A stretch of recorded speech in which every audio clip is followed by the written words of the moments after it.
Maurizio, bonsoir. Nous sommes ce soir au Quartier Latin pour le lancement d'un livre de Pierre Putmans qu'il a écrit sur son père, Robert Putmans, architecte ou la passion de la mesure. Qu'est-ce qu'on pourrait dire sur Robert Putmans? Avant tout que Robert Putmans est une figure importante de l'histoire de l'architecture belge sur laquelle on avait très peu écrit, malgré que c'était une personnalité qui était connue. C'est un professeur, il a enseigné à des générations d'étudiants, donc c'est quelqu'un qui a quand même laissé des traces importantes, en tout cas dans la génération d'architectes. Bonjour Pierre. Bonjour. Alors aujourd'hui on se voit parce que tu sors un livre sur ton père. Est-ce qu'on peut parler de cette passion? Mon père était quelqu'un qui avait un grand souci de l'équilibre, de la mesure, oui. C'était un architecte à la fois classique et moderne. Je dirais que ça provient de sa formation. Il a été formé à l'Académie des Beaux-Arts. Et puis, il a commencé son œuvre dans un ton plus moderniste qu'Art déco, mais quand même avec un petit parfum d'Art déco. C'est aussi une de ces personnalités qui sont intéressantes à connaître parce qu'il appartient à une génération qui s'est formée avant la guerre, à l'époque de l'émergence du mouvement moderne, et qui a eu parmi ses amis tous ces architectes qui ont vécu la transition et qui se retrouvaient adultes, en plein de sa maturité, dans la guerre. Ce qui a, d'une certaine manière, arrêté l'élan avant-gardiste qu'il avait eu dans les années 20 jusqu'au début des années 30. Et comme beaucoup d'architectes, on voit que vers la fin des années 30, il y a une espèce de retour à une architecture plus classique, un peu plus retenue, qui, en fait, n'avait plus grand-chose à voir avec les premières productions. Si on devait garder, je ne sais pas moi, 2 de ses réalisations, qu'est-ce que tu pourrais citer? Sa maison personnelle rue Camille Lemonnier à Uccle, Oui. au 112 je crois, et sa seconde maison personnelle Où tu habites? Où j'habite, qui se trouve rue Langevelde à Uccle. À Uccle aussi.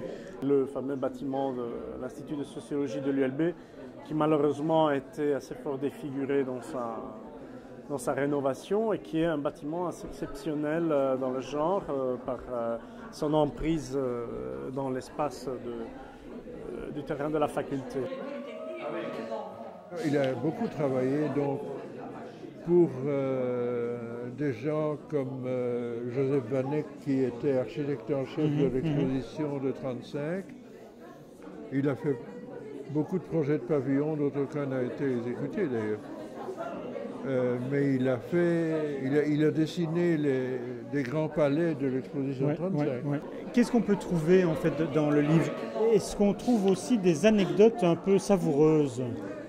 Pratiquement pas. Pratiquement pas. Alors est-ce que tu pourrais nous en citer une?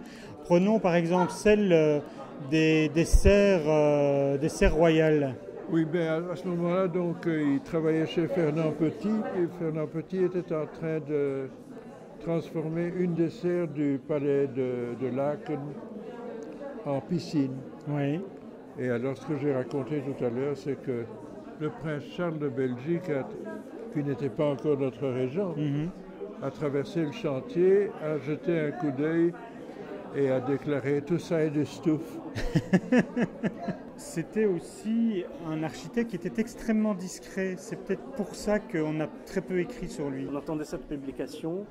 Et comme on attend encore beaucoup de publications sur plein d'auteurs de cette époque sur lesquels on n'a pas encore écrit des choses intéressantes. Et à la limite, Bruxelles, ça va encore, mais quand on prend les autres villes, surtout du côté francophone de la Belgique, il y a la production extrêmement faible, de manière qu'on puisse commencer à créer un champ critique et pouvoir discuter là-dessus et voir quelles ont été les réelles valeurs, quelles ont été les influences, à qui ces architectes se sont inspirés et qui ils ont-ils inspiré. Est-ce que tu as, dans ton architecture, repris des éléments de l'architecture de ton père, des coups de crayon, je sais pas, des lignes?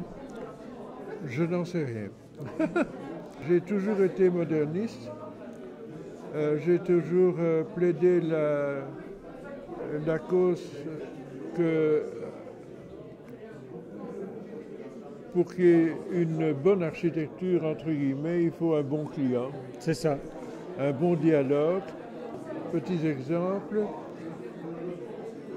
une dame qui me consulte pour construire une maison pour elle, elle me dit « J'ai acheté un beau terrain, je voudrais une maison avec 3 chambres à coucher. »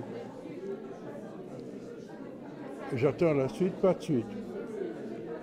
Je fais un avant-projet très passe-partout, je me dis « Elle va me tuer », elle savait lire un plan. Hein. Elle m'a dit « Non, mais vous pouvez passer au plan d'exécution. Si la maison me plaît, je l'habiterai, sinon je la louerai. » Elle a loué, évidemment. J'ai jamais su qui j'avais en face de moi. Ne serait-il pas grand temps d'écrire aussi quelque chose sur ton architecture? La mienne? Oui. Oh, c'est pas à moi de le dire. Qui va écrire sur Pierre Putmans, le fils? Je sais pas. On verra bien. Bon, ben, nous verrons. Pour l'instant, on va lire Robert Putmans, architecte ou la passion de la mesure aux éditions CFC Éditions et le CIVA. Allons l'acheter.